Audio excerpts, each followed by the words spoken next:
Bom dia, boa tarde ou boa noite, não sei o horário que está assistindo essa apresentação, mas estamos aqui para a apresentação de TPM, Tópico de Projeto Mecânico, com o professor Wilson. Nós ficamos responsáveis da norma ASTME 466, prática padrão, para conduzir testes de fadiga axial de amplitude constante, controlada por força de materiais metálicos. Eu sou do segundo ano de mecatrônica, meu nome é Paulo Eduardo. Olá, meu nome é Ana Beatriz, eu sou do segundo ano de mecatrônica. Olá, eu sou Larissa Gonçalves dos Santos, do segundo ano de mecatrônica. Aqui temos os sumários com os pontos de discussões que vamos discutir nesse trabalho. E vamos começar então com fadiga.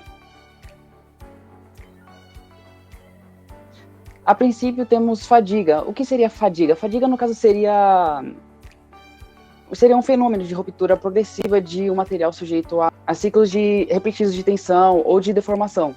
No caso, eles são divididos em 4 estágios, onde pode se localizar a iniciação da trinca, no estágio 1, no estágio 2 seria o estágio de crescimento da trinca, e no estágio 3 também seria o crescimento. E por último, a falha ductal, que seria no estágio 4.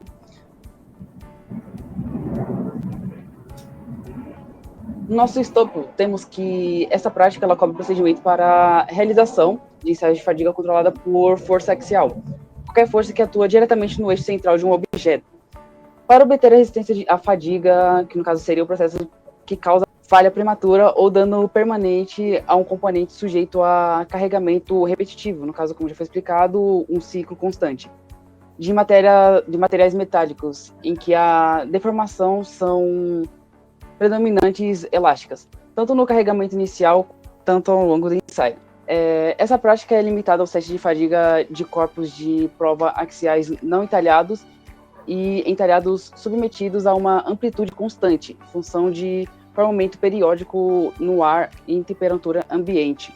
Aqui também podemos ver alguns documentos de referências que pode ser ou não citado na nossa prática, e entre eles estão a STM E311 de 2017, o guia padrão para procedimentos de amostras metalográficas. O objetivo principal dos exames metalográficos é revelar as constituintes e as estruturas dos metais e suas ligas por meio de um microscópio óptico de luz ou eletrônico de varredura.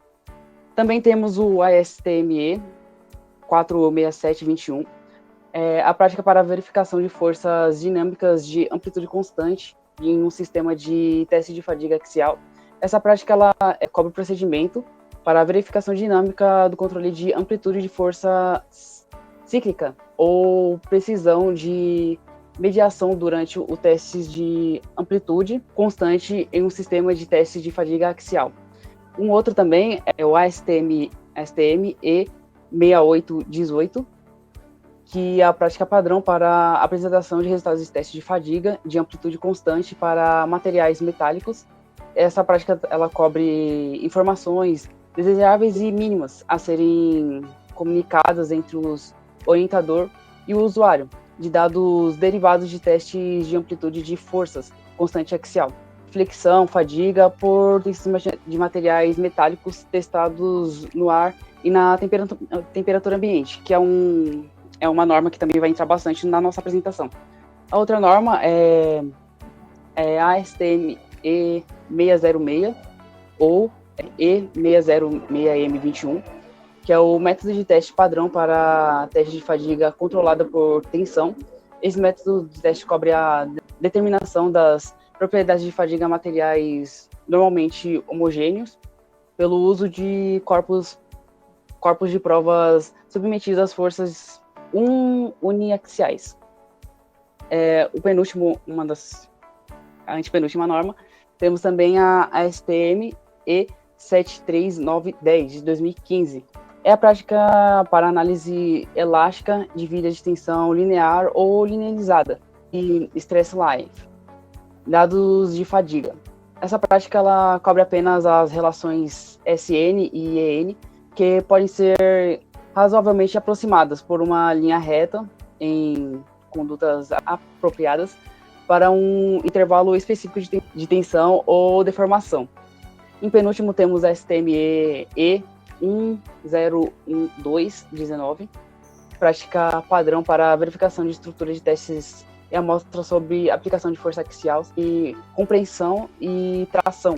Incluídos nessa prática estão os métodos que cobrem a denominação da quantidade de fluxos que ocorrem durante a aplicação de forças de tração e compressão em corpos de prova entalhados e não entalhados durante o teste de rotina na faixa elétrica.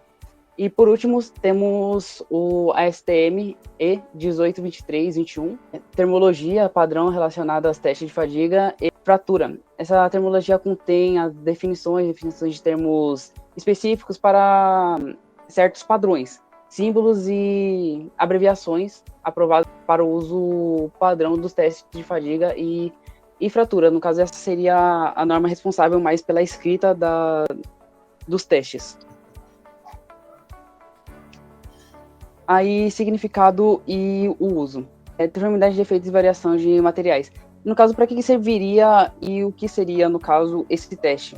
Esse teste ele é feito para determinar os efeitos e a variação no material, geometria, conduzir condições de superfície, tensão e assim por diante. Então, ele busca justamente fazer testes em determinados materiais.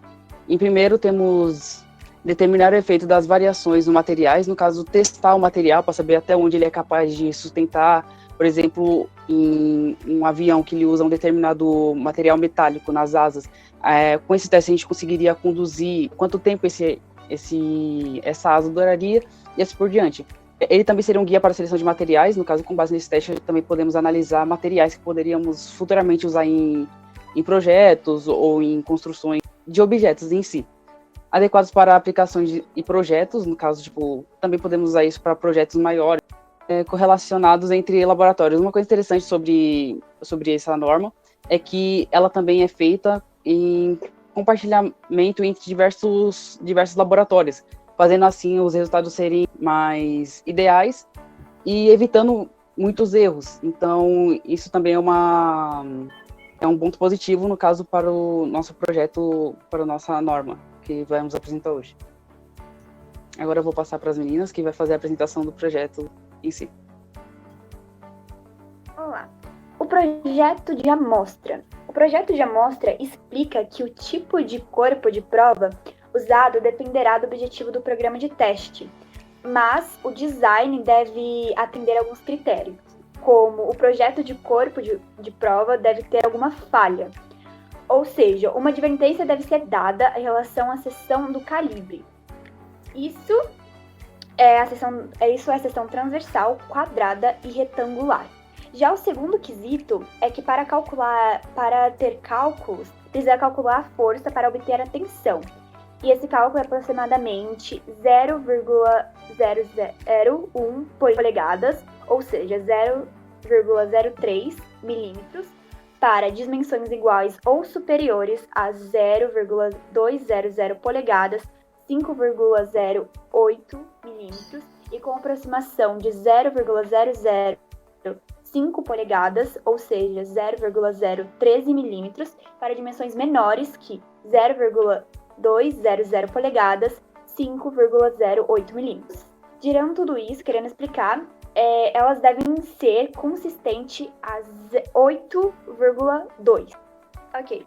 Explicando a figura 1, que o diâmetro da seção de teste deve ser preferencialmente entre 0,200 pols, ou seja, 5,08 milímetros, e 1,00 polegadas, 25,4 milímetros, para garantir a falha da seção de teste. A área de seção transversal da garra deve ser pelo menos 1,5 vezes mais, de preferência para a maioria dos materiais, e amostra pelo menos 4 vezes a área da seção de teste.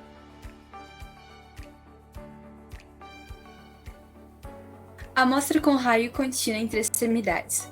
O raio de curvatura deve ser inferior 8 vezes o diâmetro mínimo da seção de testes para minimizar o fator de concentração da tensão.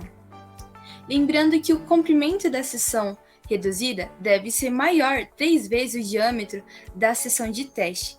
Caso ocorra o contrário, ou seja, não siga isso que a gente acabou de falar, as mesmas relações dimensionais elas devem ser aplicadas, como já foi dito pela Ana. Agora, quando ela falou. Podemos ver como exemplo essa figura que está embaixo, que ela demonstra bem uma amostra com raio contínuo entre as extremidades. Seções transversais retangulares. Quando temos uma seção transversal retangular, os espécimes delas podem ser feitos de alguns materiais, como a folha ou material de placa, lembrando que quando utilizamos isso, eles podem ter uma seção transversal reduzida ao longo de uma dimensão. Geralmente essa dimensão se aplica à largura, ou podem ser feitas também de um material que requer uma redução dimensional, ou algumas, que no caso seria a largura e a espessura.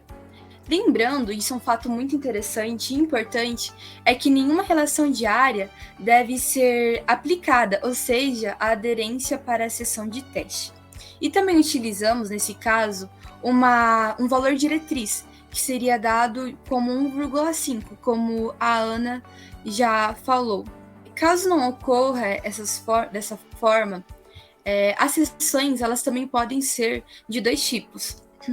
Primeiramente, amostras com filetes tangencialmente misturados entre seções de testes uniformes e as extremidades, como exemplo aqui na figura 4.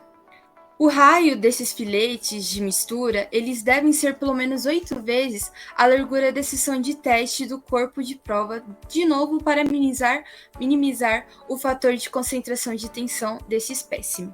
Também temos uma relação entre a largura da seção de teste da amostra e a espessura, que deve ser entre 2 e 6. A área reduzida, preferencialmente, deve estar entre 0,030 polegadas, ou seja, 19,4 milímetros, e também 1,00 polegadas, que traduzindo para a nossa unidade de medidas, ficaria 645 milímetros.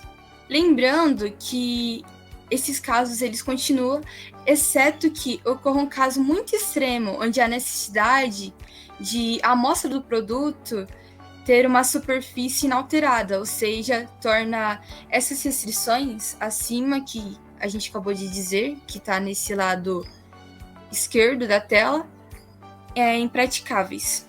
Lembrando também que o comprimento dessa seção de testes eles deve ser aproximadamente 2 vezes a largura da seção de teste da amostra. E amostras pequenas, ou seja, com menos de 0,100 polegadas, ou seja, 2,54 milímetros de espessura, precisam de algumas precauções particulares no carregamento reverso, que ficaria como R a menos 1, ou seja, a razão entre essas cargas. O segundo exemplo de seção pode ser denominada como amostras com raio contínuo entre as extremidades.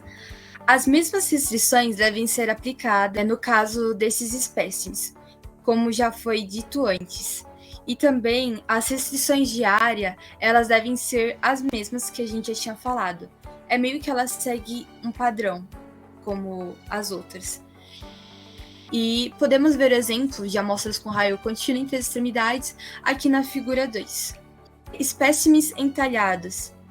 Em vista dessa natureza especializada, ou seja, programas de testes que envolvem os corpos de provas entalhados, nenhuma restrição é colocada no projeto do corpo entalhado, exceto que deve ser consistente com o objeto do programa.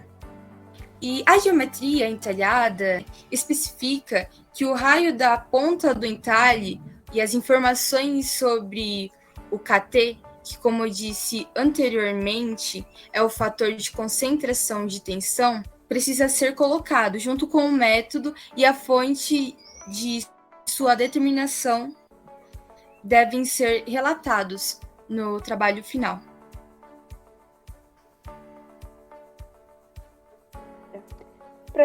A preparação da amostra é de extrema importância para o projeto e a condição dela também, porque qualquer coisa que acontecer com a amostra vai alterar os resultados da fadiga. Então, é de extrema importância que ocorra tudo bem, que esteja de formas, ele está num estado ótimo para que não esteja nenhuma alteração nos resultados da fadiga.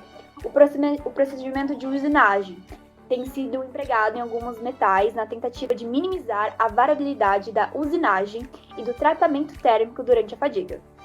Todo esse procedimento deve ser claramente explicado no relatório, uma vez que é conhecido por influenciar o comportamento da fadiga no regime de longa vida.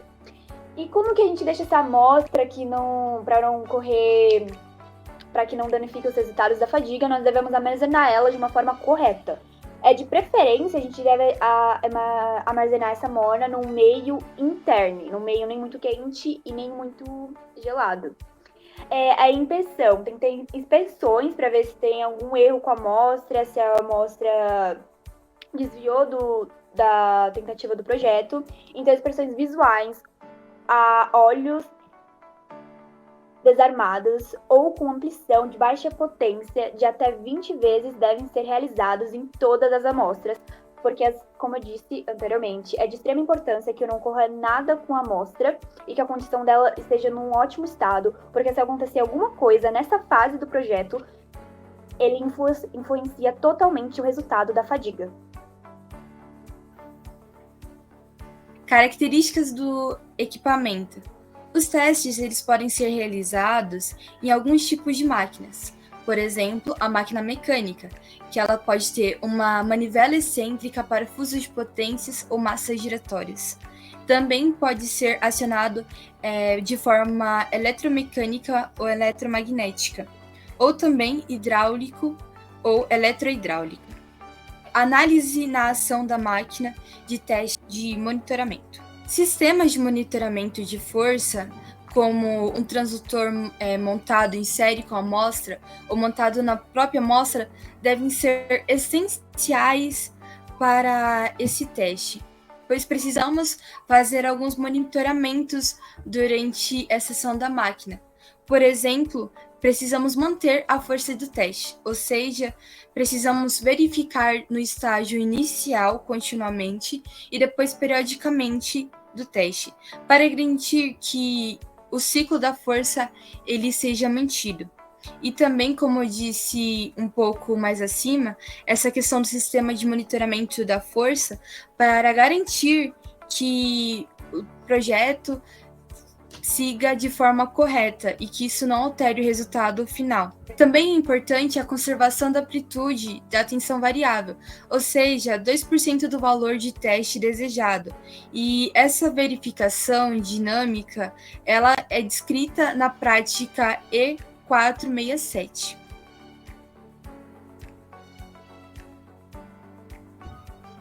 O procedimento é a montagem da amostra, a verificação do alinhamento. A montagem da amostra, nós usamos a verificação do alinhamento e que o alinhamento deve ser determinado usando o procedimento. Para isso, nós temos algumas práticas a serem seguidas. A primeira é a prática E1012, prática padrão para verificação da estrutura de teste e alinhamento da amostra sobre aplicação de força axial e tensão e compreensão. A outra prática é a prática E1012, seção 10, cálculo e interpretação dos resultados. A verificação do alinhamento é necessário se o trem de força for alterado. Quanto menos tensões e flexão da informação, mais repetíveis o resultado do teste serão de amostra para amostra. Término de teste. Os testes eles devem ser mantidos até que o critério utilizado com a falha da amostra seja alcançado, ou até que o número predeterminado dos ciclos tenha sido aplicado na amostra. Para isso, utilizamos a falha na amostra para determinar se o teste acabou ou não. Também podemos utilizar esse método, que seria a separação completa ou uma rachadura visível, ou seja, que uma rachadura de certas dimensões ou por um outro critério que também podemos utilizar. E também devemos lembrar que é necessário fazer o relato dos resultados e indicar o critério de definição de falha, ou seja, Devemos guardar todos os dados e colocar no relatório final. Bom, e agora chegamos ao fim do nosso projeto com a conclusão, que é a visão geral do que a nossa prática busca. No caso, ela busca, em geral, coordenar e conduzir os testes em fadiga, visando chegar a resultados que ajudem na escolha de materiais de futuras práticas e projetos. Então, no geral, fizemos a apresentação de uma prática que ajuda, acima de tudo, a escolher os melhores materiais para testar até onde o material chega ou até onde podemos usar determinado material. Como eu já expliquei no começo, isso é muito útil, principalmente na construção de objetos que estão constantemente em uso, como freios de pouso de aviões, ou até mesmo tipo, nos exemplos mais comuns do dia a dia, como também. Sim, como navios, ou como até fechaduras de portas. Essa prática ela é muito importante, principalmente para escolha dos melhores materiais. Então, nosso projeto se resume a isso, praticamente, como as meninas já explicaram. O teste é feito em temperatura ambiente, no caso, que é onde normalmente mais utilizamos os materiais como metais e outros materiais. E, em resumo, nosso projeto se resume a praticamente isso. É muito interessante também, porque pra mim fadiga era uma coisa... eu tô... Como o personagem do Chaves lá falava, eu tô com fadiga e deitava e descansava. Pra mim, fadiga não tinha nem como ter o fadiga em um metal. Então, por exemplo, se você coloca muita força no metal, ele fica cansado. É isso que eu reparei, né? Você coloca muita força, ele fica cansado. Essa é uma fadiga axial do metal. É uma coisa que eu quis acrescentar aqui. Pronto, gente. Bem, pessoal, é isso. Tchau, tchau. É isso. Tchau, tchau. Tchau, até a próxima. Tchau, professor. Até a próxima.